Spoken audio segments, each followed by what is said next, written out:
الشيطان اللعين الرجيم بسم الله الرحمن الرحيم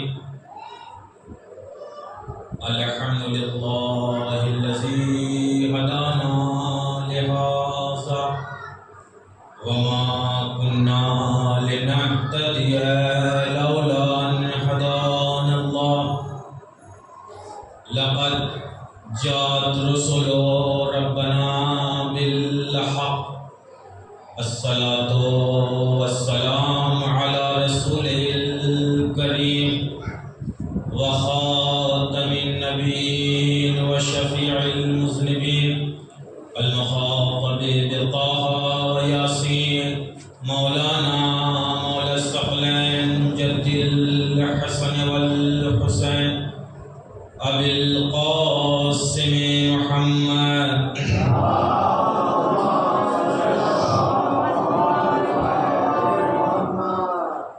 وعلى أهل بيته الطيبين الطاهرين المعصومين المظلومين المنتخبين ولعنة الله على أعدائهم وغاصب حقوقهم ومنكل فضائلهم وشجاعتهم وولايتهم وعظمتهم وعطشهم أجمعين من الآن إلى قيام يوم الدين أما بعد فقد قال الله تبارك وتعالى في القرآن الحكيم وهو أصدق الصادقين وقوله الحق بسم الله الرحمن الرحيم إني جاعل في الأرض خليفة صلى الله عليه وسلم.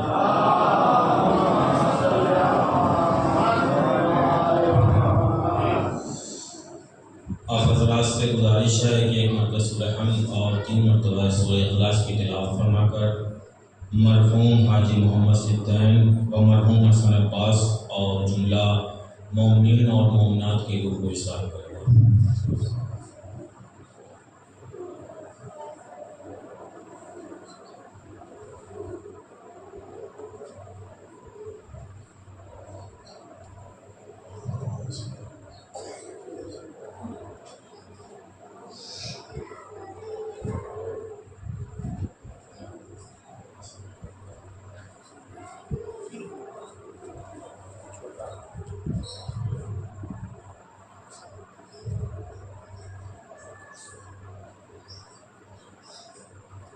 صلوات علی محمد وعلی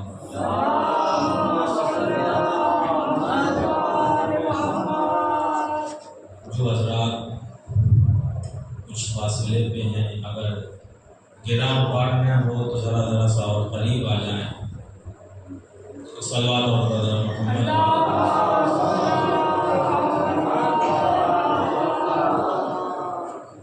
عزیزان محترم، بزرگان مذہب و ملت، سوگواران سید الشہداء اور ماتمداران حسین، انشاءاللہ میں نے جس آیہ مبارکہ کو سرنامہ سخن قرار دیا، اس آیت کے ضمن میں کچھ معروضات آپ حضرات کی خدمت میں عرض کرنے کی کوشش کروں گا. دیکھیں، اللہ کی طرف سے ملنے والے عہدوں میں سے ایک عہدے کا نام نبوت ہے اور ایک عہدے کا نام رسالت ہے. جب پروردگار عالم بغیر کسی واسطے بشر پہ کسی مقرب بندے، کسی منتخب شخص اور کسی برگزیدہ بندے کو جب کوئی پیغام یا خبر دیتا ہے تو اسے نبی کہا جاتا ہے. اور جب اسی بندے کو جو اسے پیغام اور میسج دیا گیا، جب اسی بندے کو اس پیغام کو آگے فارورڈ کرنے، آگے پہنچانے اور آگے بتانے کی ذمہ داری عطا کی جاتی ہے تو اسی کو رسول کہا جاتا ہے.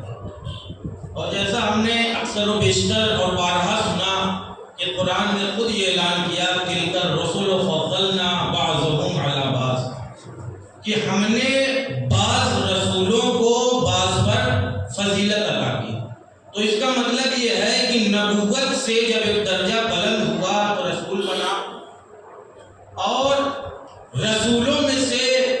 مکتب کی کتابوں میں بھی پڑھایا جاتا ہے رسول کتنے 313، لیکن ان 313 رسولوں میں سے بڑے رسول اور اولو پیغمبر کتنے؟ صرف اور صرف 5۔ رسالت کی وہ آخری منزل کہ جس پہ پروردگار عالم نے ہمارے آخری نبی کو فائز کیا، مبعوث کیا، اس لیے عالم بشریت کے لیے اور عالم انسانیت کی ہدایت کے لیے۔ میں نے جس آیت مبارکہ کی تلاوت کی تھی اسی آیت مبارکہ میں انشاءاللہ ذرا سا تمیزی منزل ہے، امامت کے حوالے سے کچھ باتیں عرض کرنے کی آپ کے خدمت میں کوشش کروں گا۔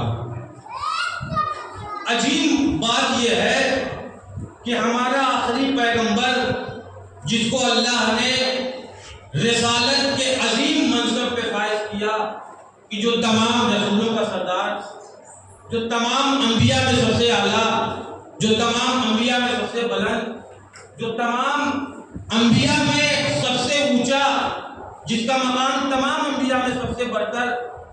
لیکن کمال یہ ہے کہ جب مسلمانوں نے اس رسول کی شان بیان کی تو مسلمانوں کو ہم جیسا لکھا اور یہ کہا کہ پیغمبر ختمی مرتبہ ہمارے جیسے ہیں، ہم میں اور ان میں کوئی فرق نہیں ہے، یہ ہماری طرح کھاتے ہیں اور ہماری طرح پیتے ہیں، ہمارے اور ان کے درمیان کوئی فرق موجود نہیں ہے۔ عزیزان محترم، ذرا سا اگر آپ بیدار ہوں تو میں آپ کو ایک عجیب منزل کی طرف لے کے چلوں۔ اگر اس کائنات میں آپ نظر کریں اور دیکھیں تو اس کائنات میں جو چیزیں وجود رکھتی ہے یا جو چیزیں موجود ہیں اس میں سے پہلی شے جمادات، دوسری شے نباتات اور تیسری منزل جو حیوانات کی آتی ہے اور چوتھی منزل انسان کی آتی ہے۔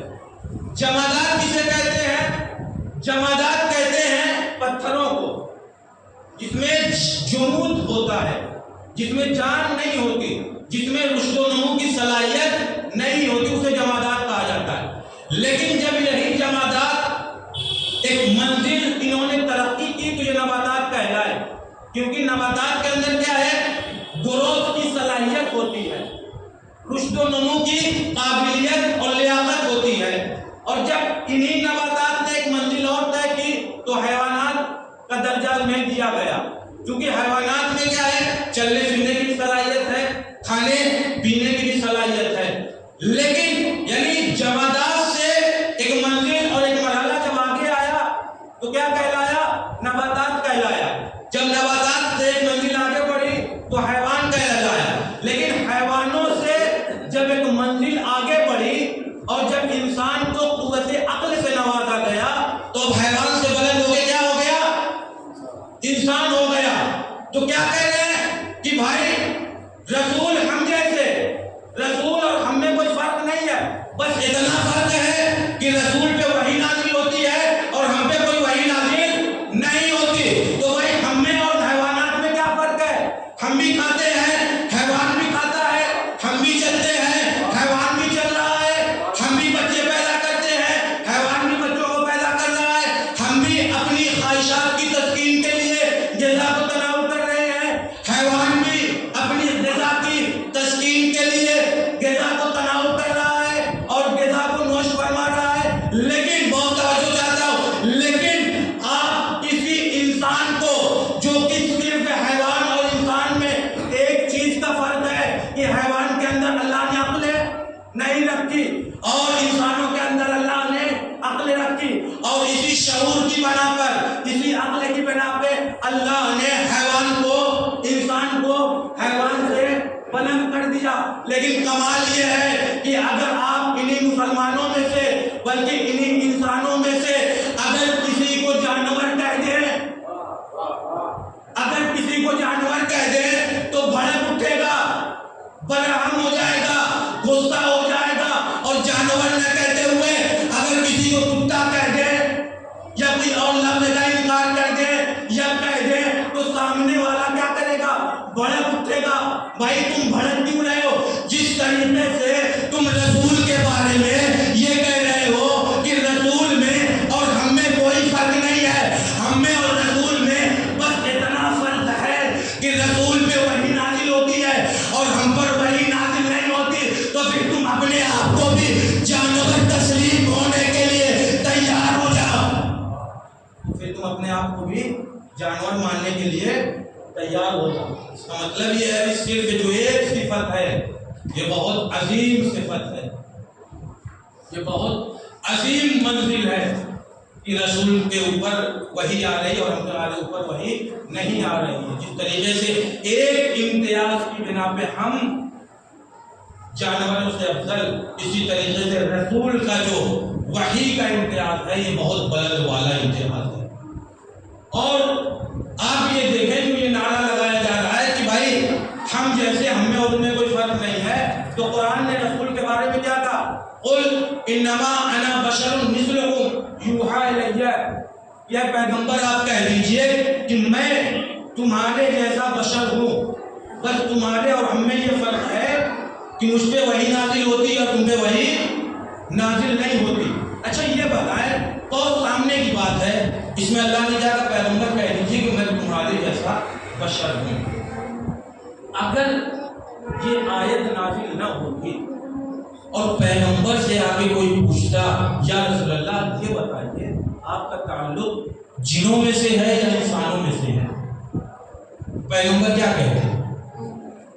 بھائی انسان ہے تو انسان ہی کہتے کہ میرا تعلق انسانوں سے ہے، تو پھر یہاں پہ اللہ کو کہنے کی کیا ضرورت پڑی کہ پیغمبر کہہ دیجئے کہ میں بھی تمہارے جیسا بشر ہوں، میں بھی تمہارے جیسا انسان ہوں۔ تو پروردگار عالم لوگوں کے ذہن کو جھجوڑنا چاہنا ہے اور انہیں یہ بتانا چاہنا ہے، ارے ذرا غور تو کرو، جو پیغمبر اور رسول اللہ کی وحی کے بغیر اپنے آپ کو انسان بھی نہیں کہہ سکتا، تو اس کا مقابلہ کیا کرو گے؟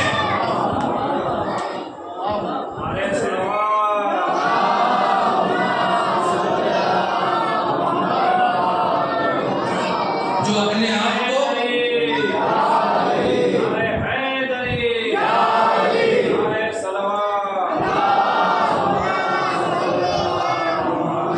تو اسی میں اللہ نے کہا پیغمبر کہہ دیجئے۔ اور جب یہ اسلام لے کے آئے تو اسلام لانے کے بعد ایک ایسا ہماگیر اور جامع اسلام، ایک مذہب جس میں اللہ اور بندوں کے درمیان بھی رابطہ کے قوانین بتائے گئے، حیوانات کے قوانین بھی بتائے گئے، معاشرتی قوانین بھی بتائے گئے، ہم مذہب والوں کے قوانین بتائے گئے، غیر مذہب والوں کے قوانین بتائے گئے۔ ان تمام چیزوں کو پیغمبر نے بیان کیا، اور بیان کرنے کا مقصد کیا ہے؟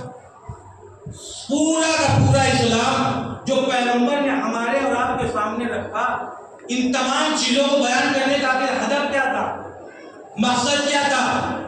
تو کیا جواب ملے گا کہ صرف اور صرف ایک مقصد تھا کہ انسان کامیاب ہو جائے۔ پورے اسلام کا صرف اور صرف ایک مقصد ہے کہ انسان کیا ہو جائے؟ فلاح پا جائے، انسان نجات پا جائے، انسان فلاح یافتہ ہو جائے۔ پورے اسلام کا یہی مطلب ہے، اور یہی وجہ ہے کہ جب مسلمان اذان میں لوگوں کو نماز کی خاطر بلاتا ہے تو کیا کہتا ہے؟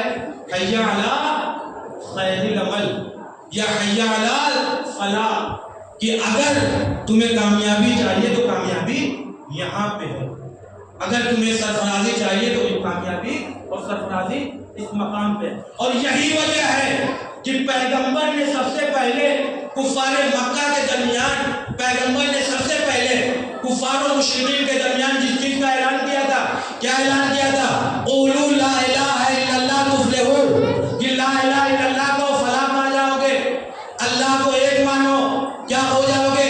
کامیاب ہو جاؤ گے، نجات پا جاؤ گے، دنیا میں بھی سرخرو ہو جاؤ گے، آخرت میں بھی سرخرو ہو جاؤ گے۔ بھائی کفار و مشرکین کو پیغمبر کے خدا کو نہ ماننے کی آخر کیا وجہ تھی؟ بھائی جہاں کفار 360 خداؤں کے سامنے اپنی زمینوں کو رسوا کر رہے تھے، وہاں ایک اور خدا کو مان لیتے، وہاں ایک اور خدا کو مان لیتے، آخر پریشانی کیا تھی؟ وہاں پیغمبر کے خدا کو بھی مان لیتے۔ بہت توجہ چاہتا ہوں آپ کے سامنے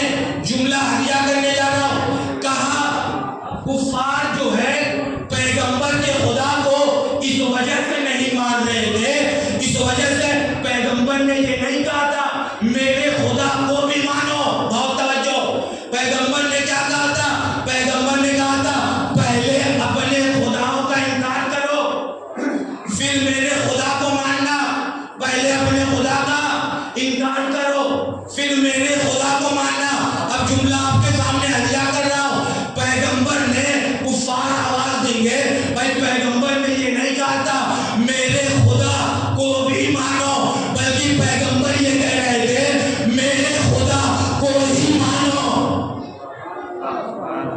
میرے خدا کو ہی مانو.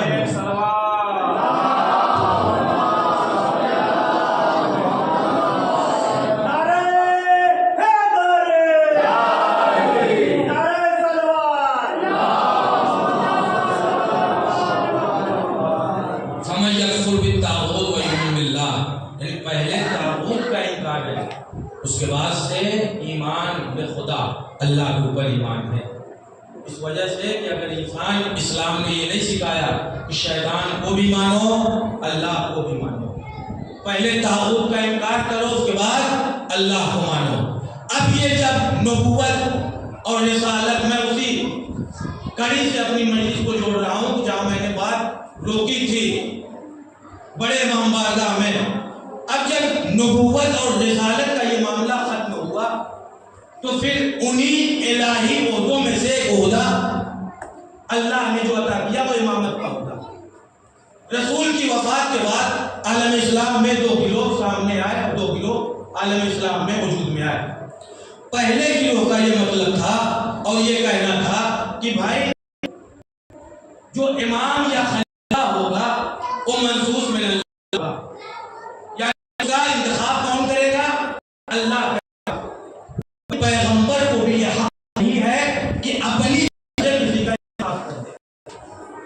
انتخاب اللہ کی طرف سے اور پیغمبر کی طرف سے، اور اس کی بات یہ ہونی چاہیے ایک تو یہ کہ منصوص من اللہ ہوگا اور اس کی شان یہ ہونی چاہیے کہ جیسا نبی ویسا امام، یعنی جو کمالات جو خوبیاں اور جو اچھا نبی کے اندر موجود ہونا چاہیے وہی امام کے اندر موجود ہونا چاہیے. یعنی بالکل ہو بہو ہو نبی، مشابہ ہو نبی اور نبی جیسا ہو. اب ایک جملہ ہم نے ہدیہ کرنا ہو کیا کہنے ہم خلیفہ بھی اسے مانتے ہیں کہ جب رسول میں شب ہجرت سو جائے تو کافی کو پتہ نہ چلے کہ نبی سو رہے ہیں نبی سو رہے ہیں.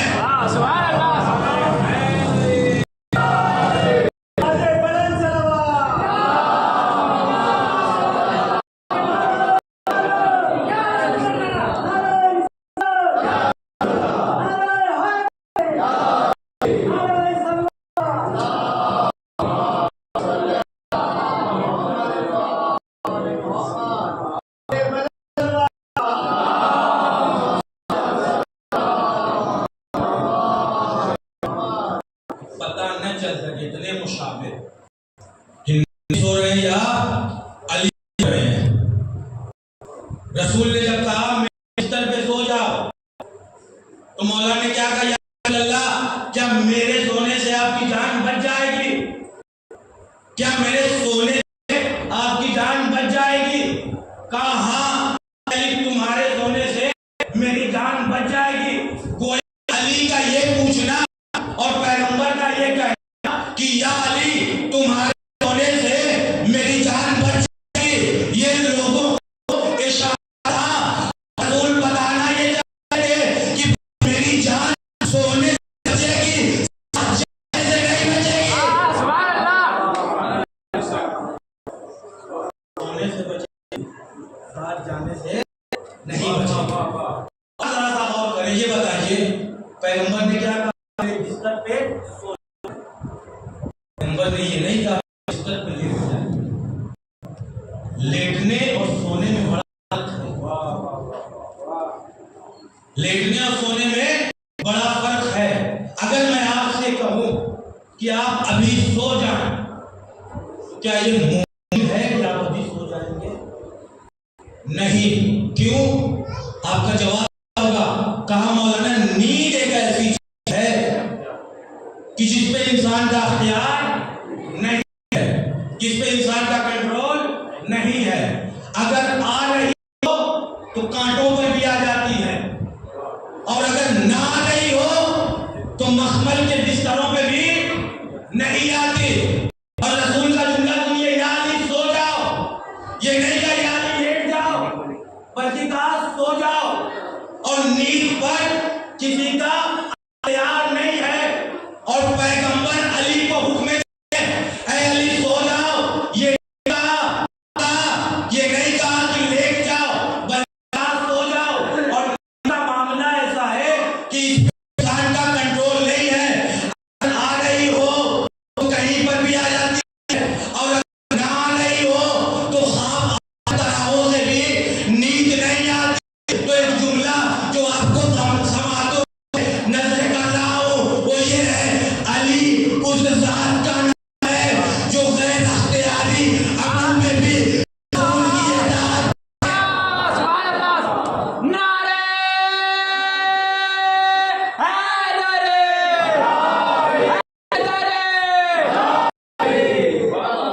علی ذات کا نام ہے جو غیر اختیاری عمل پر بھی کیا کرے، رسول کی اطاعت کرے۔ تو میں نے جس آیت مبارکہ کی تلاوت کی تھی، انی جاعل فی الارض خلیفہ، میں زمین پہ خلیفہ بنانے والا ہوں۔ کون خلیفہ بنانے والا ہے؟ اللہ کہہ رہا ہے میں خلیفہ بنانے والا ہوں۔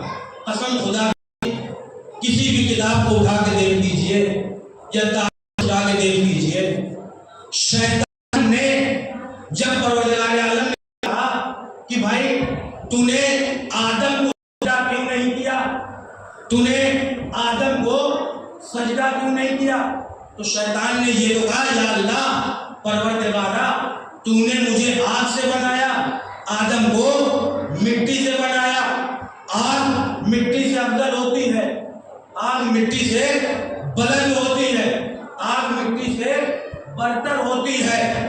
تو شیطان نے خلافت آدم سے تو انکار کیا، بہت توجہ،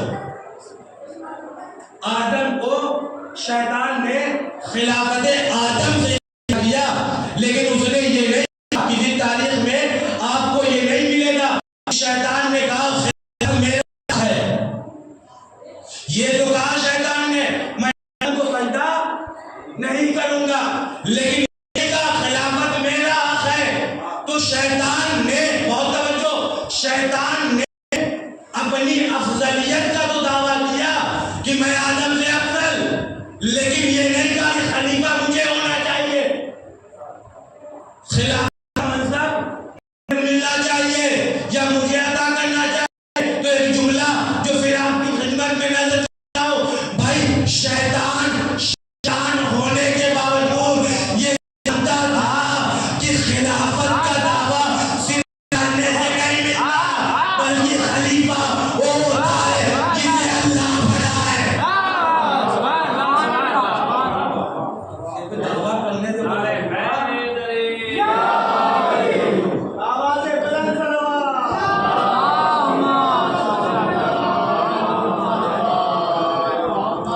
سے دعویٰ کرنے سے کوئی خلیفہ نہیں بنتا۔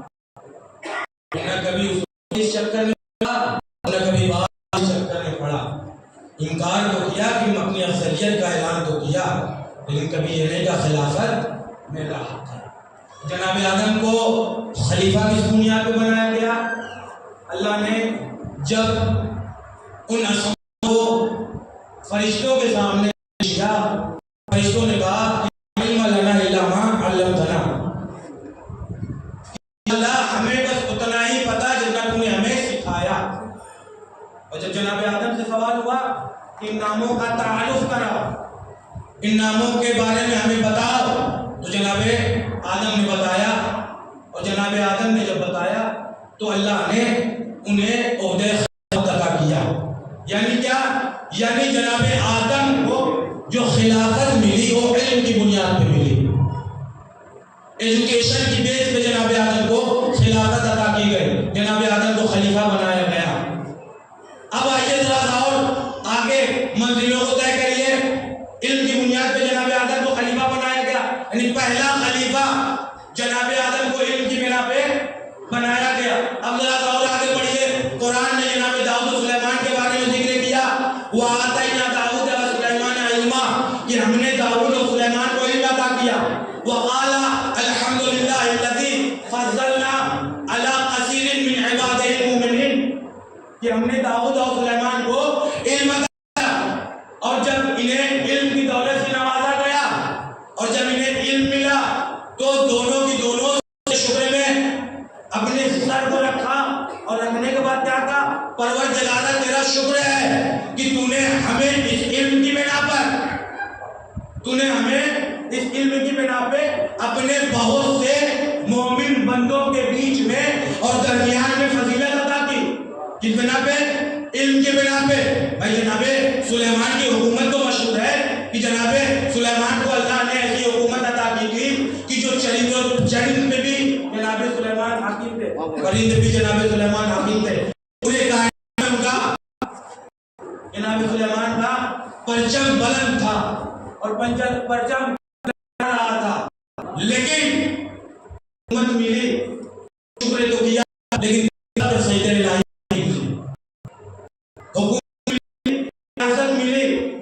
خوشی کا اظہار کیا لیکن تڑپ کر اپنی زبان سے شکر الہی نہیں بنا. لیکن جب اللہ نے انہیں علم کی دولت سے نوازا تو تڑپ کر انہوں نے اللہ کا شکریہ کیا. تو گویا جناب سلیمان بتانا یہ چاہ رہے تھے بھائی اگر حکومت ہو علم نہ ہو, ریاست ہو علم نہ ہو, سیاست ہو علم نہ ہو تو سارے معاملات بیکار ہیں, اور علم کے ساتھ حکومت ہو تو انسان کے سارے معاملات ٹھیک ہے.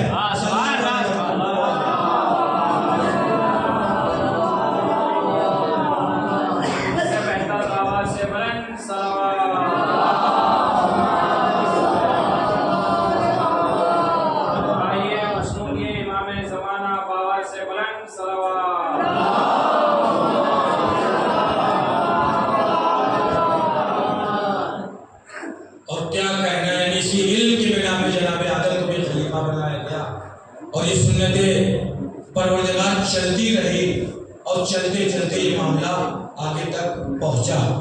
اور اللہ نے ہر مقام پہ کہا کہ خلیفہ اور امام ہم بنائیں گے, اس میں کسی کا اختیار نہیں ہے. تو علم کی بنا پہ تمام انبیاء کو خلافت اور امامت اور نبوت کا عہدہ دیا گیا. تو بھائی ہم بھی رسول کی وفات کے بعد جسے خلیفہ مانتے ہیں اس کی ذات تو ایک ایسی ذات ہے کہ جب ولادت کعبے میں ہوئی اور کعبے کی ولادت کے بعد جب آغوش پیغمبر پہ آئے اور دست رسالت پہ آئے تو کہا یا رسول اللہ حکم دیجئے, قرآن سناؤ, زبور سناؤ, انجیل سناؤ یا توریت سناؤ. یہ ہے اس علم کا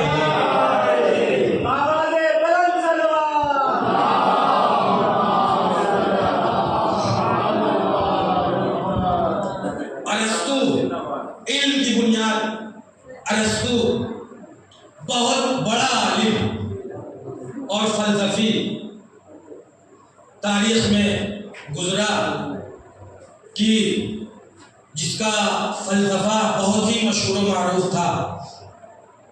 اس نے نظریہ قائم کیا اور قائم کرنے کے بعد اس نے کہا کہ ایک وقت میں ایک انسان کے اندر دو صفتیں جمع نہیں ہو سکتی.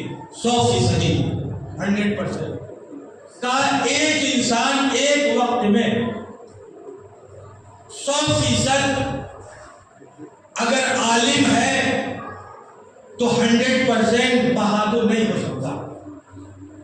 اگر 100% بہادر ہے تو 100% عالم نہیں ہو سکتا. اس نے مثال دی یہ دو صفتیں اور یہ دو کمال ایسے ہیں کہ گویا یہ سمجھیے کہ جس طریقے سے ایک گلاس میں ایک ساتھ بنا کسی رکاوٹ کے آگ اور پانی اکٹھا نہیں ہو سکتے, اسی طریقے سے ایک انسان کے اندر 100% یہ دو کمال جمع نہیں ہو سکتے. یعنی اگر وہ 100% عالم ہے تو 100% بہادر نہیں ہو سکتا, یا اگر 100% بہادر ہے تو 100% عالم نہیں ہو سکتا. میں نے جب اس فلسفے اور نظریے کو دیکھا تو میں نے کہا رتو تو دنیا انسانیت کا بہت بڑا فلسفی ہے اور اس نظریے کو میں قبول کر لیتا ہوں سب کے لیے. لیکن ہاں میں تاریخ میں تجھے ایک بات ایسی دکھاتا ہوں جس کا نام علی ہے.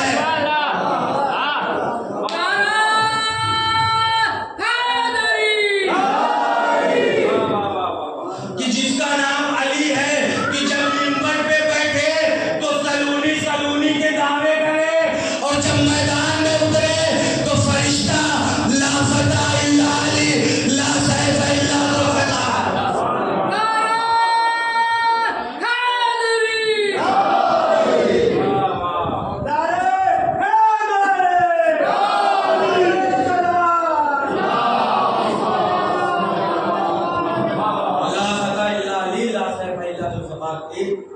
آواز بلند کرے. علم جناب آدم کی خلافت کا مصداق بنا. اب آئیے ہم جسے تسلیم کرتے ہیں ذرا سا اس کے علم کو بھی دیکھیں. پروردگار عالم قرآن میں ارشاد فرما رہا ہے وَيَقُولُ الَّذِينَ كَفَرُوا لَسْتَ مُرْسَلًا قُلْ كَفَى بِاللَّهِ شَهِيدًا بَيْنِي وَبَيْنَكُمْ وَمَنْ عِندَهُ عِلْمُ الْكِتَابِ. کہ وَيَقُولُ الَّذِينَ كَفَرُوا اور وہ لوگ جنہوں نے کفر اختیار کیا پیغمبر کو کہتے ہیں لست مرسلا کہ تو رسول نہیں ہے. قل کفی باللہ شہیدا بینی و بینکم. ان کافروں سے کہہ دو اے رسول تمہارے اور میرے درمیان تمہاری رسالت کی گواہی کے لیے اللہ کافی ہے. ومن عنده علم الکتاب اور وہ کافی ہے جس کے پاس پورے کتاب کا علم ہے. تو بھائی رسالت محمد کا گواہ کون؟ کہا 2 ذات. پہلی ذات کے بارے میں کہا اللہ کافی اور دوسرے کے بارے میں کہا اے رسول آپ کی رسالت کے لیے وہ کافی جس کے پاس کل کتاب کا علم. تو کیا کہا کفا باللہ اللہ کافی. تو مجھے یہ بتائیے کیا اللہ کبھی آیا رسول کی رسالت کی گواہی دینے کے لیے؟ کیا اللہ کبھی کہیں آیا کبھی اس نے کہا کہ بھائی یہ رسول ہے یہ میرا نمائندہ ہے یہ میرا مصطفیٰ ہے یہ میرا برگزیدہ بندہ ہے یہ میرا سلیکٹڈ پرسن ہے آپ اسے رسول مانو آپ اسے نبی مانو یہ رسول ہے. کبھی آیا؟ کہا نہیں آیا. تو کہا پھر کیسے کافی ہو گیا؟ کہا اس اللہ نے ایک ایسی کتاب معجزے کے طور پہ نازل کر دی قرآن کہ جو رسالت محمد کے لیے گواہ بن گئی. بہت توجہ رسالت محمد کے لیے گواہ بن گئی. تو اللہ نے کیا کہا رسول کی رسالت کے لیے کون کافی؟ کہا اللہ کافی. تو اللہ نہیں آیا اس نے قرآن کو رسول کی رسالت کے لیے گواہ بنایا. تو بھائی اگر اللہ نہیں آیا اور قرآن رسول کی رسالت کی گواہی دے رہا ہے تو اللہ کہہ دیتا کفا کتاب کافی ہے. بہت توجہ اللہ کہہ دیتا کہ کتاب کافی ہے تو اللہ کو یہ کہنے کی کیا ضرورت پڑی کفا باللہ اللہ کافی ہے. تو عجب نہیں اللہ آواز دے بھائی سب کچھ کہوں گا لیکن کتاب تو کافی نہیں کہوں گا.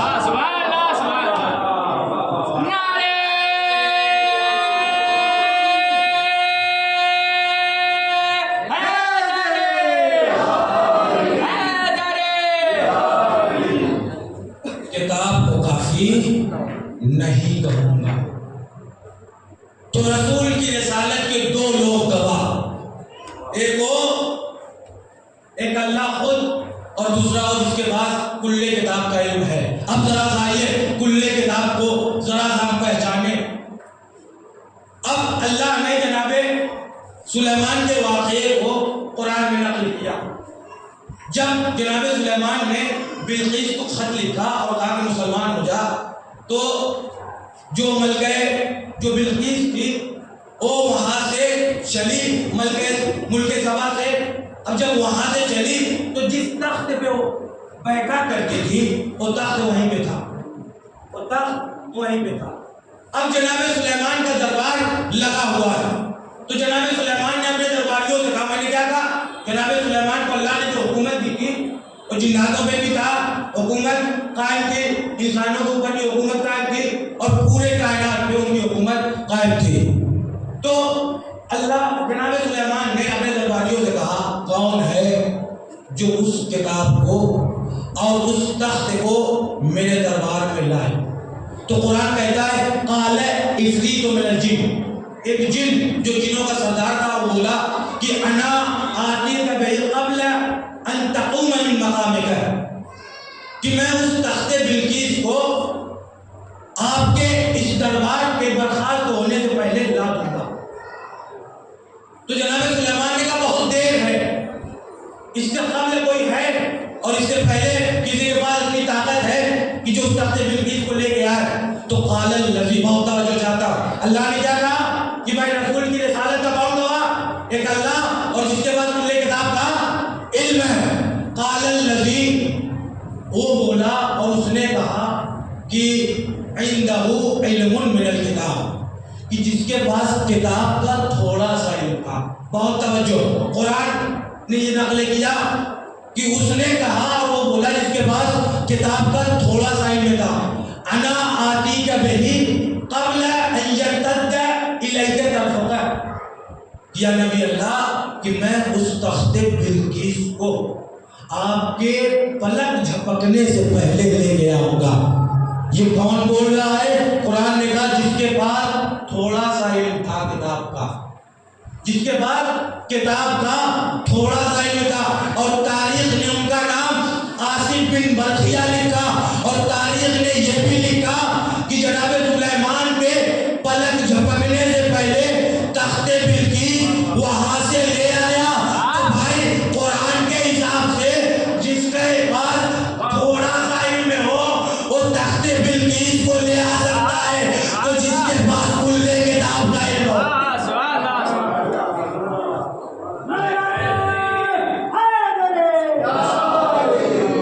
تو جس کے پاس کل کتاب کا علم ہے اس کی عظمت کیا ہوگی اور اس کا مقام کیا ہوگا۔ اور یہی وجہ ہے کہ ایک امام کا، بس آخری جو چند باتیں آپ سن لیں، یہی وجہ ہے کہ امام کا چاہنے والا امام کی خدمت میں آیا، کہا مولا میں آپ کی زیارت کے لیے آیا تھا، کہا بہت اچھی بات ہے، کہا مولا دل میں ایک خلش ہے اور میں چاہتا ہوں کہ خلش میرے دل سے نکل جائے، اور ایک سوال ہے جو کانٹوں کی طریقے سے چپ رہا ہے، ذرا صاحب اس کا جواب عنایت فرماتے۔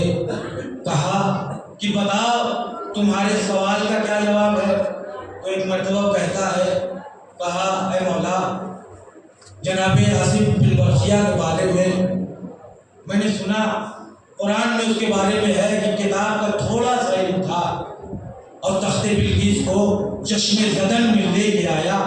آپ کے پاس تو کل کتاب کا علم ہے، آپ کے پاس تو پوری کتاب کا علم ہے، آپ کا مقام و مرتبہ کیا ہے؟ تو تاریخ یہ کہتی ہے اور راوی یہ کہتا ہے، امام نے کہا، بہت توجہ، امام نے کہا کل کتاب کا علم، کہا مولا آپ کے پاس تو کل کتاب کا علم ہے، آپ کی کیا طاقت ہے؟ تو امام نے کہا کوفے کا رہنے والا تھا، امام نے کہا کن فی الکوفہ، کوفے پہنچا۔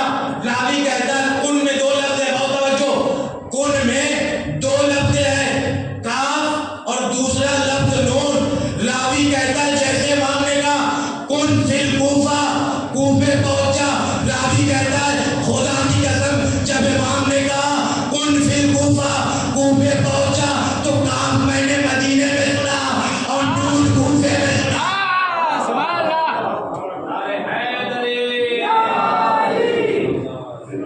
کہا خدا کی قسم کاف میں نے مدینے میں سنا اور نون کوفے میں سنا۔ اور یہی وجہ ہے کہ کل کتاب کا علم، یہی وجہ ہے کہ بس ایک دو باتیں اور سن لیں کہ علی ممبر کوفہ پہ تشریف فرما ہے، اور تشریف فرما ہونے کے بعد ایک مرتبہ ایک شخص کھڑا ہوتا ہے اور کھڑا ہونے کے بعد پوچھتا ہے یا علی آپ کی سب سے بڑی فضیلت کون سی ہے؟ سب سے بڑی کوالٹی اور خوبی اور صفت آپ کی کیا ہے؟ اگر جتنے افراد بھی یہاں بیٹھے ہوئے ہیں، اگر میں آپ میں سے کسی سے پوچھوں کہ آپ کی سب سے بڑی فضیلت کیا ہے، تو اگرچہ کہ ہم جیسے گناہگار اور خطاکار انسان ہیں، کچھ صفات ہمارے اندر موجود ہوں گے، لیکن ان صفات کے بیچ میں سے سب سے بڑی خوبی کو سلیکٹ کرنا اور سب سے بڑی صفت کا انتخاب کرنا چند دقیقے تو لگ ہی جائیں گے آپ کو سوچنے پر کہ میری سب سے بڑی خوبی یہ ہے۔ اور بقول ابن عباس کہ مولا علی کے بارے میں 23,000 حدیثیں پیغمبر نے بیان کی تھی۔ تو بھائی فطری بات یہ ہے کہ جب ہم اور آپ سے ایک دوسرے سے پوچھیں سب سے بڑی فضیلت کون ہے تو آدمی کو چند لمحات تو لگ ہی جائے گا، تو اتنی ساری فضیلت علی کے بارے میں۔ لیکن جیسے ہی راوی نے سوال کیا یا علی آپ کی سب سے بڑی فضیلت کیا ہے، آپ کی سب سے بڑی کوالٹی اور صفت کیا ہے، تو علی نے تأمل نہیں کیا، علی نے سوچا نہیں، علی نے فکر نہیں کیا، علی نے ٹائم نہیں لگایا، مسکرائے۔ لیکن مسکرانے کے بعد یہ نہیں کہا کہ جنگوں کا فاتح ہونا سب سے بڑی فضیلت ہے، مسکرا کے یہ نہیں کہا کہ کعبے میں پیدا ہونا میری سب سے بڑی فضیلت ہے، مسکرا کے یہ نہیں کہا خیبر کا فاتح ہونا سب سے بڑی فضیلت ہے۔ حالانکہ کعبے میں پیدا ہونا کوئی معمولی بات نہیں ہے، خیبر کا فتح کرنا کوئی معمولی چیز نہیں ہے، جنگوں کا فاتح ہونا کوئی معمولی شے نہیں ہے۔ لیکن جیسے ہی راوی نے پوچھا یا علی آپ کی سب سے بڑی فضیلت کیا ہے، علی مسکرائے۔ مسکرانے کے بعد اسی آیت کی تلاوت کی وَيَقُولُ الَّذِينَ كَفَرُوا لَسْتَمُوا الصَّلَاةَ قُلْ كَفَىٰ بِاللَّهِ شَهِيدًا بَيْنِي وَبَيْنَكُمْ وَمَنْ عِندَهُ عِلْمُ الْكِتَابِ۔ علی کہتے ہیں میری سب سے بڑی فضیلت یہ ہے کہ اس ذات نے مجھے رسالت محمد میں شریک کیا جو خود لا شریک ہے۔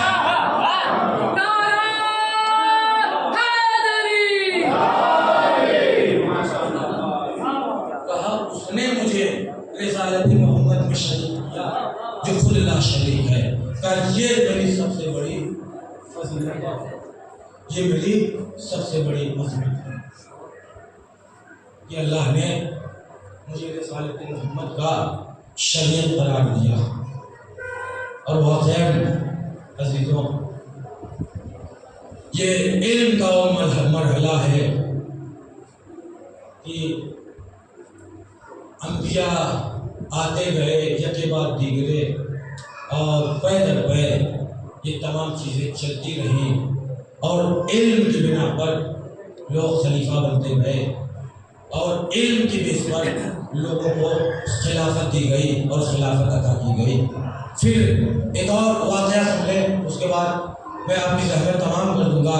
میں نے بڑے امام بارگاہ میں بھی اس واقعے کو پڑھا تھا کہ دنیا واقعہ عجیب واقعہ کہ جب آدمی اس طریقے کے واقعات کو تاریخ میں پڑھتا ہے تو ایمان تازہ ہو جاتا ہے کہ لوگ علی کے علم کا کیا مقابلہ کریں گے جب ان کی کنیزی اور غلاموں کے علم کا مقابلہ نہیں کیا جا سکتا۔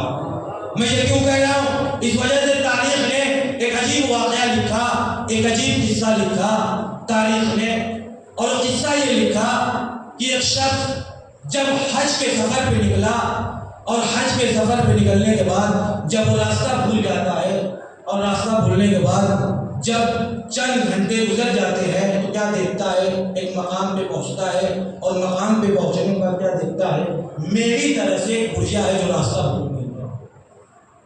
اس بڑھیا کے پاس آیا، پاس آنے کے بعد اس بڑھیا کو مخاطب کیا، اور مخاطب کرنے کے بعد کہا کہ تو کون ہے؟ تو بڑھیا نے کہا قل سلام فسوف یعلمون، پہلے سلام کرو ان قریب جان جاؤ گے۔ کہا میں نے سلام کیا، اس نے جواب سلام دیا۔ کہا پھر میں نے دوسرا سوال اس سے یہ کیا کہ جنگل اور بیابان میں کیا کر رہی ہو؟ اس نے صرف قرآن پڑھا فمن یہدی من اضل اللہ، کہ جسے اللہ گمراہی میں چھوڑ دے اسے کون رائے ہدایت میں لا سکتا ہے۔ پھر میں نے اسے تیسرا سوال کیا یہ بتا تو جنوں میں سے ہے یا تیرا تعلق انسانوں سے ہے؟ تو پھر اس نے قرآن پڑھا یا بنی آدم خذوا زینتکم عند کل مسجد، یا بنی آدم اے انسانوں جب تم نماز اور عبادت کے لیے کھڑے ہو اور مسجد میں جاؤ تو ذرا سا اپنے آپ کو آراستہ کر لو اور سجا لو۔ اس کے بعد میں نے 14 سوال کیا یہ بتا تو آ کہاں سے رہی ہے؟ تو اس نے پھر قرآن پڑھا اولئک ینادون من مکان بعید، کہ لوگ بہت دور سے پکارے جا رہے ہیں اور بلائے جا رہے ہیں۔ اس کے بعد جب یہ 4 سوال میں نے کر لیے، 5واں سوال پوچھا یہ بتا تو جانا کہاں چاہتی ہے؟ تو پھر اس نے قرآن کی آیت پڑھی وَلِلَّهِ عَلَى النَّاسِ حِجُّ الْبَيْتِ مَنِ اسْتَطَاعَ إِلَيْهِ سَبِيلًا، اور لوگوں پہ واجب ہے کہ جب وہ مستطیع ہو جائے، وہ اس قابل ہو جائے، اس لائق ہو جائے کہ حج بیت اللہ کے لیے جا سکے، تو ان پہ واجب ہے کہ اللہ کے گھر کی زیارت کرے۔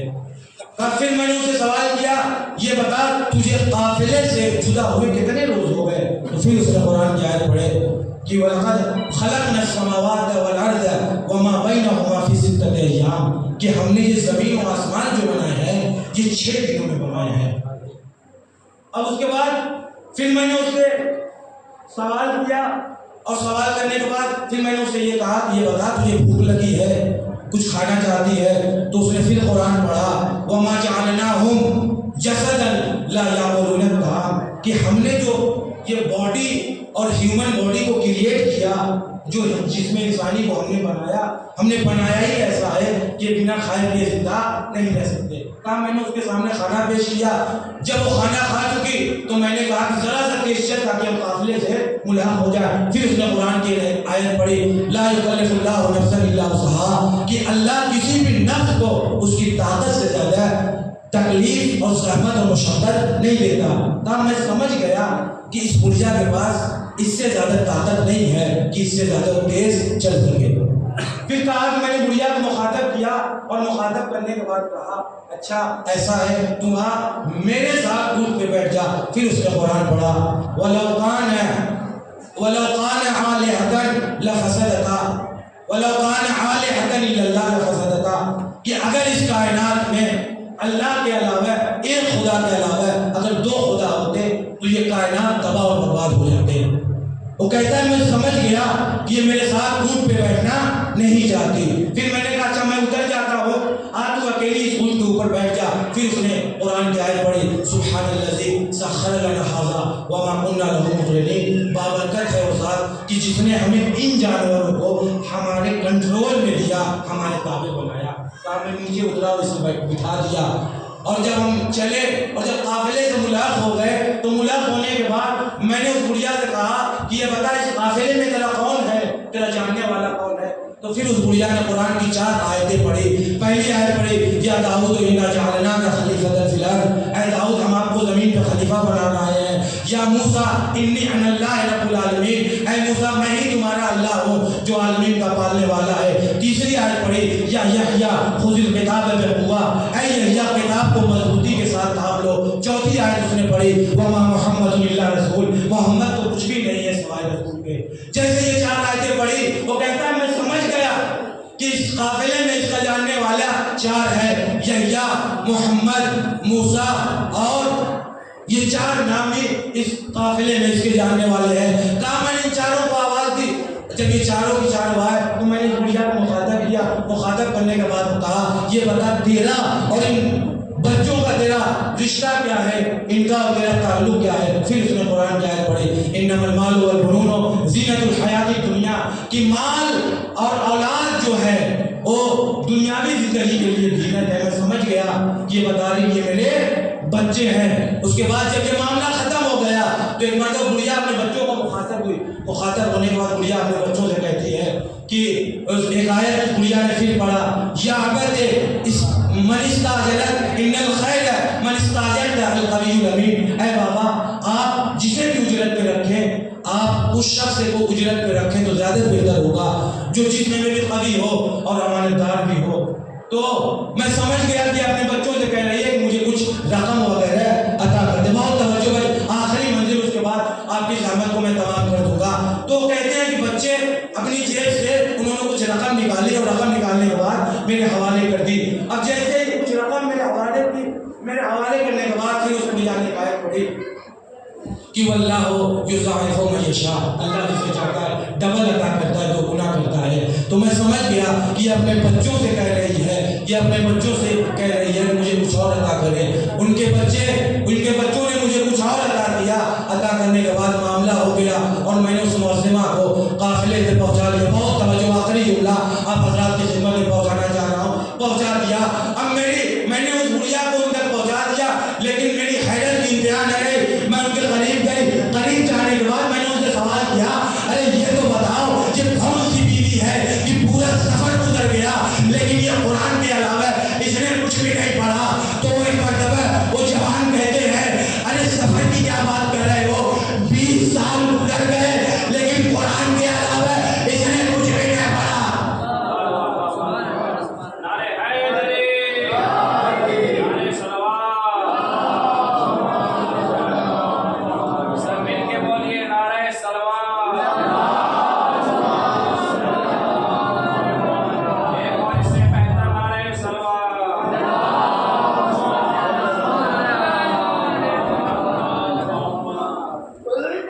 20 سال ہو گئے اس نے قرآن کے علاوہ کچھ پڑھا ہی نہیں۔ ایک مرتبہ پھر کہتا تجھے معلوم نہیں ہے، ارے یہ جو سفر میں تیرے ساتھ تیرے سوالات کے جواب میں مسلسل قرآنی آیات کی تلاوت کر رہی ہے، یہ کوئی اور نہیں ہے، یہ علی و زہرا کی کنیز حصہ ہے۔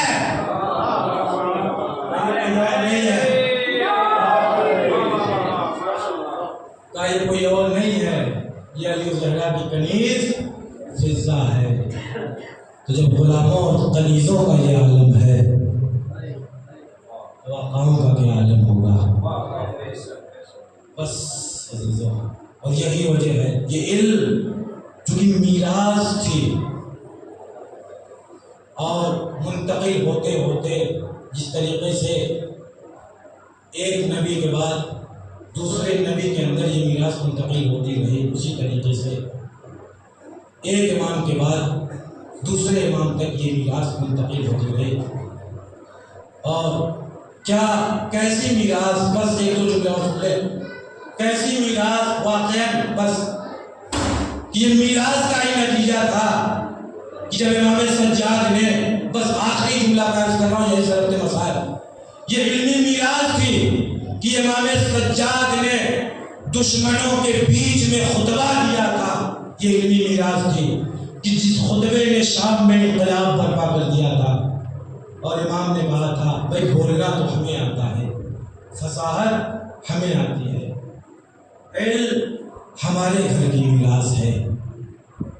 اور کیسی میراث جو اہل بیت علیہ السلام کو ملی لیکن دنیا نے انہیں قدر نہ کی۔ اللہ اکبر، یہی وجہ ہے کہ معصوم کا فرمان ہے کہ جتنی فضیلت میں آیات قرآنی اور حدیث ہمارے تعلق سے وارد ہوئی ہے، اس کے بعد اس قدر ہم پہ ظلم ہوا، اگر اتنی فضیلتیں ہمارے بارے میں نہ آتی تو اس انتہا تک ہم پر ظلم نہ ہوتا۔ اللہ اللہ، واقعاً کیا انتخاب تھا مولا امام حسین علیہ السلام کا کہ کربلا کے بعد جناب زینب اور جناب سجاد مسلسل گاہے بگاہے لوگوں کو مقصد حسینی کی طرف بیدار کر رہے ہیں اور حسینی مقصد لوگوں کے سامنے پیش کر رہے ہیں۔ اللہ اللہ، ارے ایک سجاد ہے اور ایک مدینے میں زہرا تھی، ان دونوں کے مصائب میں کچھ مماثلتیں پائی جاتی ہے۔ تاریخ یہ کہتی ہے رسول کی وفات کے بعد فاطمہ کا روز کا طریقہ یہ تھا کہ فاطمہ قبر پیغمبر پہ آتی تھی، حسن و حسین ساتھ ہوتے تھے، قبر پیغمبر پہ آنے کے بعد عصا کا سہارا لیے ہوئے آتی تھی، آنے کے بعد قبر پیغمبر پہ گریا کرتی تھی، گریا کرنے کے بعد پڑھتی تھی صبت علیہ مصائب لو انہا صبت علیہ نسین علیہ۔ بابا تمہارے بعد ہم پہ مصیبت کے ایسے پہاڑ ٹوٹے گئے توڑے گئے کہ اگر دن کے اجالے پہ پڑتے تو سیاہ رات میں تبدیل ہو جاتے۔ تاریخ کہتی ہے عصا کے سہارے، میں کہوں گا یہ تاریخ ارے کیا لکھ رہی ہے؟ ارے کیا فاطمہ کا سن 70 سال کا تھا؟ کیا فاطمہ کا سن 80 سال کا تھا؟ کہا فاطمہ کا سن 18 سال کا تھا۔ میں کہوں گا 18 سال میں فاطمہ ضعیفہ کیسے ہو گئی؟ تو جب نے فاطمہ آواز دے کہ ارے محسن کی شہادت نے مجھے ضعیف کر دیا، ارے دروازے کے جلنے نے مجھے ضعیف کر دیا، ارے پہلو پہ کوڑوں نے مجھے ضعیف کر دیا، ایک یہ ضعیفہ ہے اور ایک آؤ ذرا سجاد کو دیکھو۔ جب یہ قافلہ لٹ کے مدینے آیا اور بشیر نے آواز بلند کی اے مدینے والو، مدینہ رہنے کے قابل نہ رہا، ارے فاطمہ کا گھر اجڑ گیا، زہرا کا لال مارا گیا۔ مقتل کہتا ہے جیسے ہی یہ آواز ام البنین نے سنی، ایک مرتبہ بشیر کو مخاطب کیا، مخاطب کرنے کے بعد کہا اے بشیر ارے کیا بک رہا ہے؟ فرزند زہرا مارا گیا۔ کہا ہاں شہزادی فرزند زہرا مارا گیا۔ زہرا قتل کر دیا گیا. کہا ارے فرزند زہرا مارا گیا تو یہ بتا جو غلامی کا دم بھرتا تھا عباس وہ کہا تھا ارے شہزادی فاطمہ کو میں کیا منہ دکھاؤں گی. بشیر نے کہا اے شہزادی جب تک عباس زندہ تھے زہرا کے لال پہ کوئی حرف نہیں آیا.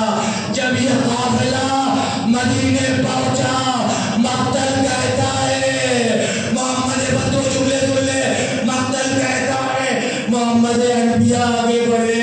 آگے بڑھنے کے بعد ایک ایک کے پاس جا کے پوچھ رہے ہیں کہ اے تم بتاؤ کہ میرا بھتیجا سجاد کہاں ہے, میرا بھتیجا سجاد کہاں ہے. جب سجاد نظر نہیں آیا ایک مرتبہ محمد انبیاء آگے بڑھے. آگے بڑھنے کے بعد کیا دیکھا ایک ضعیف شخص ہے جو کھڑا ہوا ہے. ایک مرتبہ اس کے پاس گئے کہا ہے شخص یہ بتا میں اپنے بھتیجے سجاد کو ڈھونڈ رہا ہوں.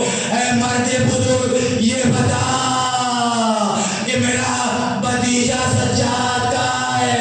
ایک مرتبہ سجاد طرف گئے کہا انا علی بن حسین اے چچا میں ہی آپ کا بھتیجا سجاد ہوں. میں نے کہا اے مولا سجاد ارے کون سے مسائل پڑے جو آپ جوانی میں ضعیف ہو گئے. تو سجاد کا سوائے ایک جملے کے اور کوئی جواب نہ آئے گا. الشام الشام الشام. ارے سجاد کو کربلا نے بوڑھا نہیں کیا, سجاد کو شام نے بوڑھا کر دیا.